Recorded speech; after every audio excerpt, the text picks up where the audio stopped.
Assalamualaikum bunda-bunda tercinta. Selamat datang di channel Ketika Ingin Tahu. Anak Anda kecanduan game bukan karena grafisnya bagus, tapi karena otak mereka kelaparan akan satu emosi penting yang jarang mereka rasakan di kehidupan nyata. Selamat datang di podcast kita kali ini. Mari kita bedah sebuah fenomena yang sering membuat para orang tua frustrasi. Kita sering mengira anak-anak kita tidak bisa lepas dari layar karena permainannya terlalu seru atau adiktif. Namun, ilmu psikologi modern mengungkapkan fakta yang jauh lebih mendalam. Di balik tatapan kosong mereka ke layar, sesungguhnya ada sebuah otak yang sedang mati-matian mencari kompensasi. Kompensasi atas kebutuhan dasar psikologis yang tanpa kita sadari mungkin tidak terpenuhi dengan baik di dunia nyata yang mereka jalani setiap hari. Banyak dari kita sebagai orang tua atau pendidik merasa marah ketika melihat mereka menghabiskan waktu berjam-jam di depan konsol atau komputer. Kita cenderung menyalahkan pembuat game, menyalahkan pesatnya teknologi, dan bahkan menyalahkan kurangnya disiplin pada anak itu sendiri. Kita mengira mereka hanya mencari hiburan semata yang merusak masa depan mereka. Padahal, jika kita mau menyingkirkan sejenak ego kita dan melihat lebih dalam, layar tersebut adalah sebuah tempat pelarian yang sangat rasional bagi otak mereka. Otak manusia sejak zaman purba berevolusi untuk selalu mencari rasa pencapaian, rasa sukses, dan rasa kendali. Jika dunia nyata terlalu keras, terlalu penuh tuntutan, atau terlalu membosankan, otak akan secara otomatis mencari ekosistem lain untuk mendapatkan makanan emosional tersebut. Mari kita bicara tentang teori kebutuhan dasar psikologis yang sangat fundamental. Setiap manusia, terutama anak-anak yang sedang dalam masa emas perkembangan, memiliki 3 kebutuhan mental utama untuk bisa bertumbuh dengan sehat. Rasa mampu atau kompetensi, rasa memiliki kendali atau otonomi, dan rasa terhubung dengan orang lain. Bayangkan pikiran mereka sebagai sebuah taman yang sangat membutuhkan sinar matahari, air, dan nutrisi secara seimbang. Ketika dunia nyata di sekolah atau di rumah hanya memberikan kritik tanpa henti, tuntutan nilai yang terlalu tinggi, atau rutinitas kaku yang mengekang, taman pikiran ini mulai mengering dan bati. Awan mendung menyelimuti motivasi internal mereka.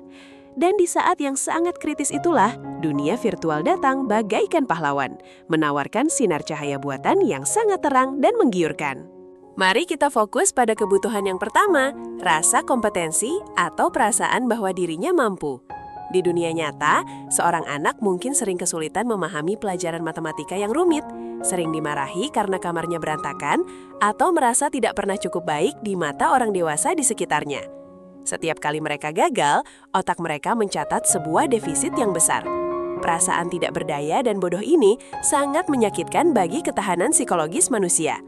Otak mereka mulai mengiringkan sinyal bahaya, memunculkan sebuah rasa lapar akan keberhasilan yang sangat mendesak.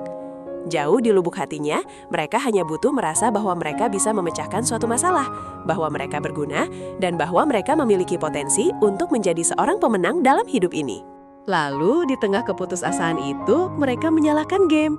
Tiba-tiba, semuanya berubah 180 derajat. Dunia virtual ini dirancang dengan sangat cerdas oleh para ahli psikologi perilaku untuk memberikan persis apa yang tidak didapatkan anak di dunia nyata, yaitu tantangan yang terukur dan adil. Dalam game, musuh pada level 1 selalu bisa dikalahkan oleh pemain level 1. Ada kejelasan instruksi, ada panduan yang membimbing, dan yang paling penting, ada kepastian absolut bahwa usaha keras mereka akan membuahkan hasil. Otak anak yang tadinya merasa tidak berdaya di sekolah, kini tiba-tiba dibanjiri oleh hormon kebahagiaan. Mereka melihat bar pengalaman mereka naik, mereka mendengar suara trompet kemenangan, dan tiba-tiba mereka kembali merasa menjadi seseorang yang sangat hebat dan sangat kompeten. Inilah alasan utama yang membuat mereka kecanduan secara mendalam. Ini sama sekali bukan tentang betapa serunya menembak monster atau betapa indahnya membangun kota dari balok virtual. Ini sepenuhnya tentang sensasi neurokimia di dalam otak mereka yang berteriak kegirangan karena akhirnya bisa merasakan kesuksesan yang diidam-idamkan. Setiap kali mereka berhasil naik level, otak mereka menerima penghargaan instan yang luar biasa memuaskan. Cahaya terang di dalam pikiran mereka kembali menyala.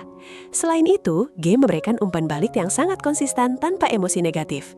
Jika mereka berbuat salah, game tidak memarahi mereka dengan kata-kata kasar atau tatapan merendahkan, melainkan hanya menyuruh mereka mencoba lagi dari titik penyimpanan terakhir.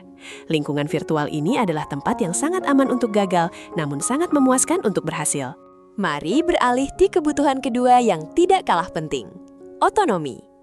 Di kehidupan sehari-hari, anak-anak secara praktis adalah kelompok manusia yang paling sedikit memiliki kendali atas hidup mereka sendiri.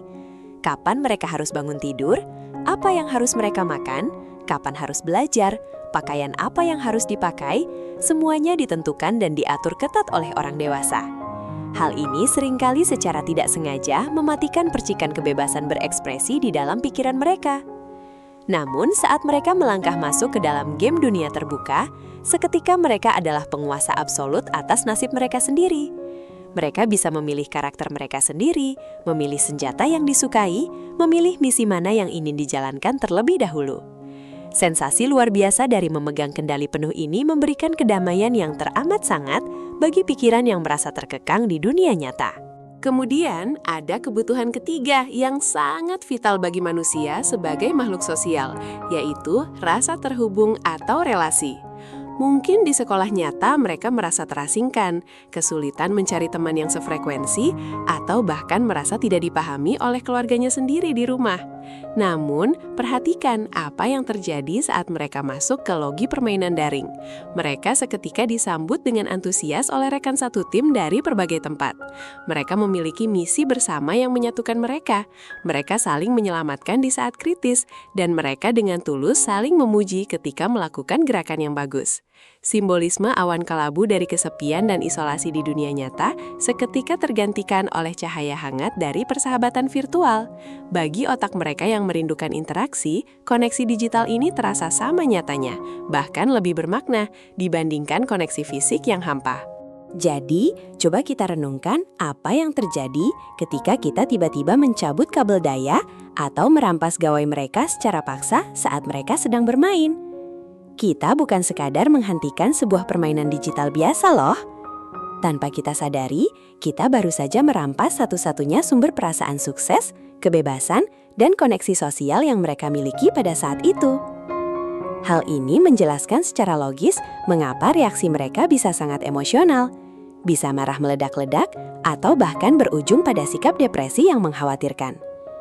Begitu layar padam, kekosongan itu kembali menelan mereka seketika. Pikiran mereka dipaksa untuk kembali dihadapkan pada realitas dingin yang belum mampu memenuhi kebutuhan dasar psikologis mereka. Mereka kembali merasa menjadi anak yang kecil, tidak berdaya, dan sendirian di tengah ruangan yang sunyi. Pemahaman mendalam tentang hal ini seharusnya secara radikal mengubah cara pandang kita sebagai orang tua atau orang dewasa di sekitar mereka. Alih-alih melihat kecanduan game sebagai sebuah penyakit menular yang harus diperangi dengan kemarahan dan hukuman fisik, kita harus mulai melihatnya sebagai sebuah gejala, sebuah sinyal SOS yang disiarkan dari pikiran anak kita yang memohon agar lingkungan nyata mereka diperbaiki dan dibuat lebih ramah. Tugas utama kita bukanlah sekadar bertindak sebagai polisi yang memblokir akses ke dunia virtual, tetapi memikirkan dengan keras bagaimana kita bisa berkompetisi dengan dunia virtual tersebut. Kita harus berlomba memberikan rasa sukses, pengakuan, dan otonomi secara langsung di dalam kehidupan nyata mereka yang sebenarnya. Langkah pertama yang bisa kita lakukan bersama adalah merekayasa ulang tantangan di dunia nyata agar terasa sistematis seperti sebuah game yang bisa dimenangkan oleh anak. Jika anak kesulitan membereskan seluruh kamarnya karena terasa seperti tugas raksasa, pecahkan tugas tersebut menjadi level-level kecil yang mudah dicapai. Level 1. Cukup masukkan semua baju kotor ke dalam keranjang. Berikan senyuman dan apresiasi yang tulus saat level pertama ini selesai dilakukan. Buat agar ekspektasi dan tantangannya sangat jelas, serta pujiannya diberikan secara instan. Kita harus memposisikan diri kita bukan sebagai bos tiran yang menuntut kesempurnaan di setiap saat, tetapi sebagai sebuah sistem pendukung yang memberikan penghargaan atas setiap proses dan usaha kecil yang mereka bangun hari demi hari. Selanjutnya, mari kita evaluasi ulang bagaimana cara kita memberikan umpan balik kepada mereka. Ingatlah bahwa di dunia game, sebuah kekalahan atau kesalahan tidak pernah disambut dengan hinaan yang menjatuhkan harga diri. Mari kita bawa filosofi luar biasa ini ke dalam rumah kita. Ketika anak gagal mendapatkan nilai yang bagus di sekolah, atau melakukan kesalahan ceroboh, ciptakan suasana yang tenang, aman, dan tanpa ancaman untuk melakukan evaluasi bersalah. Katakan dengan lembut pada mereka bahwa kegagalan adalah bagian normal dari proses naik level di kehidupan nyata. Biarkan mereka merenung dan mencari solusi tanpa adanya rasa takut akan dihakimi. Cahaya kebijaksanaan akan tumbuh mekar di pikiran mereka ketika mereka akhirnya menyadari bahwa dunia nyata ternyata juga memberikan ruang yang aman untuk belajar dari kegagalan. Untuk memenuhi kebutuhan otonomi yang hilang, mulailah secara proaktif memberikan mereka pilihan-pilihan yang terstruktur dalam keseharian mereka. Daripada selalu memerintah mereka dengan keras untuk langsung belajar saat tiba di rumah, cobalah tanyakan apakah mereka ingin belajar matematika terlebih dahulu atau membaca buku bahasa Indonesia terlebih dahulu. Berikan mereka kendali penuh atas jadwal mereka sendiri, tentu saja dalam koridor batasan yang masuk akal dan wajar. Ketika seorang anak secara sadar merasa bahwa pendapatnya benar-benar didengar dan pilihannya dihargai oleh orang tuanya, benih-benih tanggung jawab akan mulai tumbuh dengan sendirinya. Pikiran mereka yang tadinya dipenuhi kabut penolakan dan pemberontakan, perlahan akan berubah menjadi cerah dan dipenuhi oleh inisiatif pribadi yang kuat untuk maju. Kita harus menyadari bahwa menggeser sumber kebahagiaan utama anak dari layar digital kembali ke dunia nyata memang membutuhkan waktu, konsistensi, dan kesabaran yang luar biasa dari pihak orang tua. Pada dasarnya, kita sedang melakukan proses melatih ulang sirkuit dopamin di dalam otak mereka agar terbiasa dengan ritme kehidupan nyata. Namun percayalah, seiring berjalannya waktu dan usaha yang tidak kenal lelah, ketika mereka mulai merasakan hangatnya keberhasilan nyata atas jerih payah mereka, ketika mereka merasakan kebanggaan luar biasa karena bisa mengendalikan hidupnya sendiri, dan ketika mereka merasakan koneksi emosional yang tulus dan mendalam dengan keluarga, maka ketergantungan yang berlebihan pada dunia virtual akan memudar dengan sendirinya. Pikiran mereka kini diterangi oleh cahaya kesuksesan yang otentik, bukan lagi sekadar tipuan piksel di balik kaca layar. Sebagai penutup dari refleksi kita hari ini, mari kita tanamkan satu hal ini di dalam benak kita. Anak-anak kita bermain bukan hanya karena gamenya seru secara visual, tetapi karena di sanalah mereka mencari makna, penghargaan, dan perbuktian diri yang hilang. Mulai hari ini, jadikanlah dunia nyata, rumah Anda, sebagai tempat utama di mana mereka bisa benar-benar merasa menjadi pahlawan bagi cerita kehidupan mereka sendiri. Ciptakan lingkungan yang penuh dengan empati yang mengayomi, apresiasi atas usaha sekecil apapun, dan ruang yang luas untuk mereka berkembang secara mandiri.